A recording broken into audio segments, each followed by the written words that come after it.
ये तस्वीर है गुलबर्गा शहर के वार्ड नंबर 13 इस्लामाबाद कॉलोनी 10वां क्रॉस की, जहां रास्ते बारिश के बाद स्विमिंग पूल बन गए हैं। पानी ऐसा जमा है जैसे ये सड़क नहीं बल्कि नई तालाब हो। सबसे खौफनाक बात ये है कि एक कंस्ट्रक्शन बिल्डिंग के पास हमेशा ऐसे ही पानी भरा रहता है, जहां अगर कोई गिर जाए तो जिंदगी खतरे में पड़ सकती है। स्कूल जाने वाले छोटे छोटे बच्चे, इनोवेटिव स्कूल के स्टूडेंट्स रोजाना इसी खतरनाक रास्ते से गुजरते हैं। ना बच्चों की सुरक्षा, ना बुजुर्गों की सहूलत। लेडीज, बच्चे गिर गिर कर जख्मी हो रहे हैं और बुजुर्ग तो कदम रखते ही परेशान हो जाते हैं। सवाल ये है, इतने अरसे से लोग इस प्रॉब्लम को झेल रहे हैं, मगर आज तक इसका हल क्यों नहीं निकला?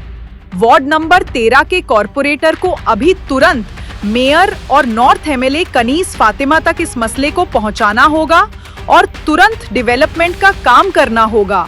गुलबर्गा के अवाम के सब्र का इम्तिहान और कितनी देर लिया जाएगा?